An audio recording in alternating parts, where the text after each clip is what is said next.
Hi Leo, welcome to your January 2021 Taroscope with me, Raphael from Radiant Reality. It's an absolute pleasure to have you. Thank you so much for being here. Thank you so much for joining me. If you haven't already, please don't forget to like, share, and if you should so choose and it resonates, hit that subscribe button. If you are already a continued subby, you know I love you for it. So with that said, if you haven't checked out your 2021 Taroscope, you can hit the link in the description box below. If you haven't seen your Life Path 2021 Taroscope, you can hit the link on the description box in the description box below. With that said, I would like to wish you a happy new year. I truly hope that you have a spectacular one.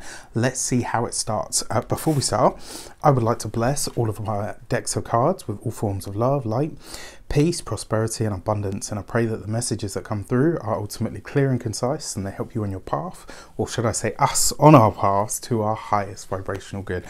So let's see what the new year has in store for us for January 2021. Gosh, at points I'm sure we all felt like we were never gonna make it, but here we are. For our actions and interactions with the world at large, we have the Three of Swords.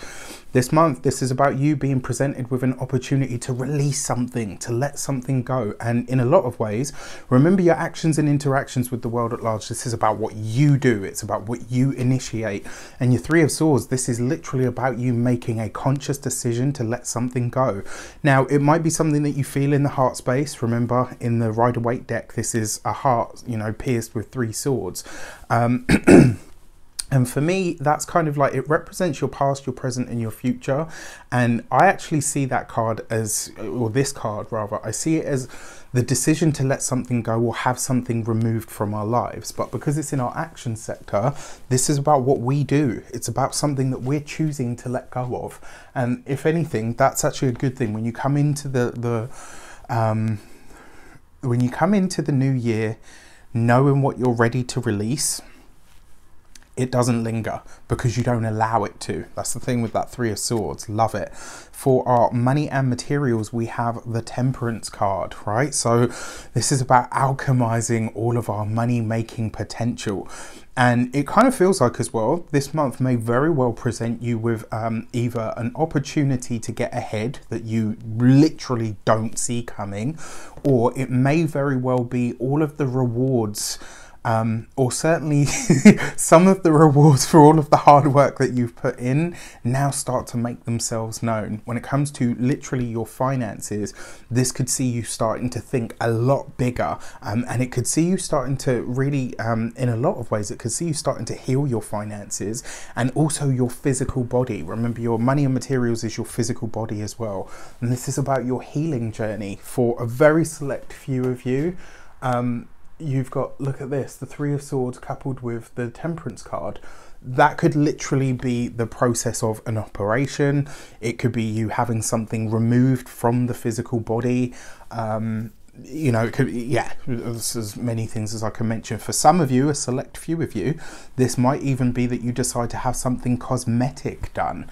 Not sure if you'll be having it done this month, but this could be you making that decision or putting the money aside for it, etc. And then when it comes to your home and your environment, this kind of suggests that you're going to be looking to change something about the home this month. So, you know, this could be you thinking about that longer term future of where am I going to settle? It could see you doing work on the home. It could see you bringing something new into the home in order to spruce it up in some way, shape or form.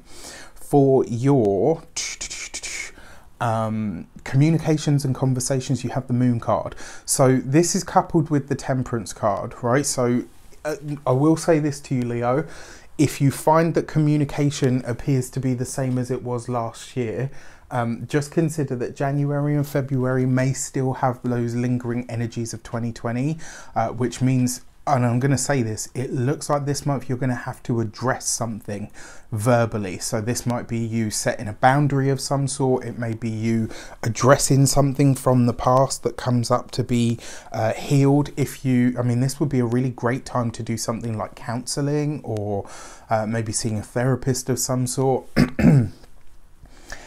Which is great, right? It's never a bad thing to reflect on yourself in that way. Now, when it comes to your work, slightly different. You have the Moon card, and so for those of you that are working for somebody else or employed, This kind of suggests that maybe you will be looking at the work, or maybe you'll be having a conversation, you know, with a boss, a superior, maybe even just a colleague, where you're kind of saying, you know what, I'm not sure how much I'm growing here anymore. And that might create a little bit of a restlessness, but you need to get to the root of what that actually is. For those of you that work for yourselves, solopreneurs, entrepreneurs, that moon card coupled with the temperance card, the big question here is, are you prepared to let go of what you have now in favor of what you could have? And that's what it is. It's kind of like, this is the month where you're going to have to decide what is the good that you're prepared to release in order to go for the great. And then for those of you that are retired, or those of you that don't work, that moon card, going to see you doing a lot of internal introspection. It's going to see you really looking at your past. This is why I say I think this could be a really good time to see a therapist or a counselor, just to get clear on where you are actually at on a mental level, because how you're feeling very often comes through in the way that you speak, right? So if you find yourself saying things or thinking things this month that, you know, you're kind of a bit like, where did that come from? This would be a good month to address it. And then for your love and relations, you have the Witch card, which is actually the Magician, right? So for those of you that are single, you could be bumping into, now this could be somebody that is, because you got the moon card there, so I mean, I would say that this could be somebody from your past. This could be an Aries, a Gemini person, possibly, an Aries or a Gemini person, definitely.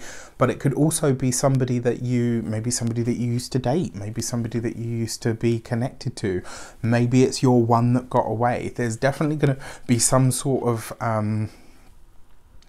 interaction or mingling with somebody from your past over the course of January, but it doesn't have to mean that it's, you know, like a rekindling or anything like that. It could just be that you're having a conversation with them.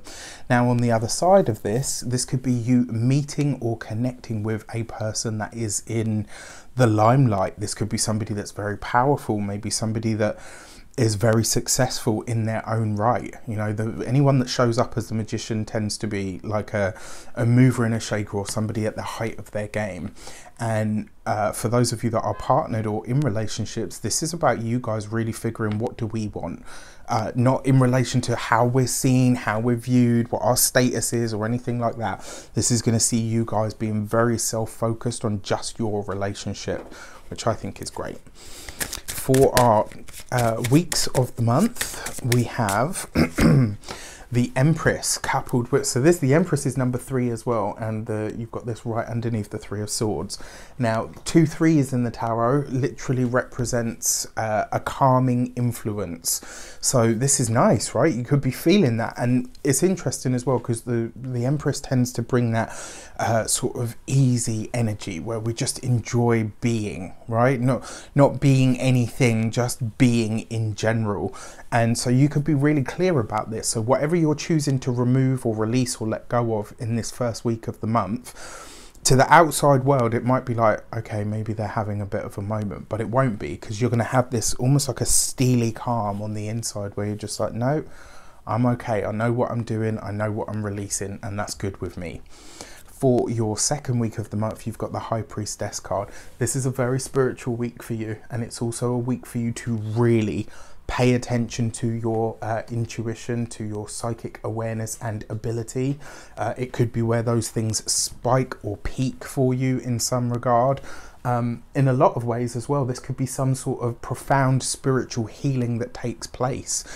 It could also be money or finances, or some sort of maybe you get a tip from a friend who says, like, you know, if you're ever going to invest, you should do it now. Obviously vet it. You know, don't just go and bet the baby and throw the baby out with the bathwater and, you know, bet your life savings on something. Obviously check it, but this could be like a hot tip, or, you know, something of that nature that not everybody's privy to, and you end up investing in it. So that could be really good. And then for your third week of the month, you have the Temperance card. So Temperance rules the month for you guys, or for us, right? And what this tells me is that there's going to be some shift in fortune. There's going to be a balance that comes in. So what you had is not what you're going to have. And I know a lot of you are thinking, well, this doesn't seem like a great month, Raf. Okay, fine. But you are going to see and feel that this is a profoundly different month to the energy that we had even just in December, let alone the entire sort of stretch of 2020. So really, really interesting. When it comes to the communications, yeah, remember what I said about the Temperance card and the Moon card coming up. This could be a really powerful insight into something in your life, and it could be very liberating in a way. You know, if no matter what happens to your body, if your spirit is freed and allowed to roam and to frolic and do whatever it wants to do, you will know freedom. Even if you were bound in cuffs or whatever, if your spirit is truly free, trust me, you will feel that freedom in every cell of your body. This could be a really powerful month for that, so stay tuned. And then for your fourth week of the month, you got the Chariot card. Right, and I mean, if you get any invites in this fourth week of the month, especially for those of you that are single, jump in the car and go ahead, right? Wherever it is that you're invited to, whatever invite or you know, potential comes up, and it does look like there's some potential, and this could be a month as well, especially right at the end of the month, where you are mixing and mingling with some, you know, maybe you're rubbing shoulders with some sort of local celebrity, or, you know, maybe somebody takes a shine to you who's really well known in their field. And the funny thing is, I get this sense that maybe you don't really know who they are, so they could be like, well, you know, I'm a bit of a big deal, and you're just like, okay, and then like maybe 2-3 weeks later you realize who this person is. So this could be, you know, in a lot of ways it could be really, really exciting. So let's have a look, see at your key to the month. What is the overarching energy, overarching or underlying energy that you might need to be aware of? And this week you get the Queen of Swords. All right, so you've got to be prepared to show up. Okay, you have to be prepared to show up for yourself, maybe for others. There might be a battle that needs to be fought this month, and this is what I said earlier as well. There might be something where you kind of have to put, you know, there might be, yeah, there just might be something that you need to really stress or put forward, or maybe something that you have to put your foot down on, where you're gonna have to really speak up and, you know, and also stand up for yourself. Which I think is actually a good thing. I think slowly but surely 2020 and, you know, the whole transit of Saturn and Jupiter through the sign of Capricorn really wore the Leos down. But I think now that you're out the other side of that, there's actually the potential for you to come back swinging. So use this month as that time to get your foot in under you. With that said, I wish you an abundance of all of that good stuff. Have a fantastic month. Let me know in the comments how it shapes up. Take care, and I'll see you soon.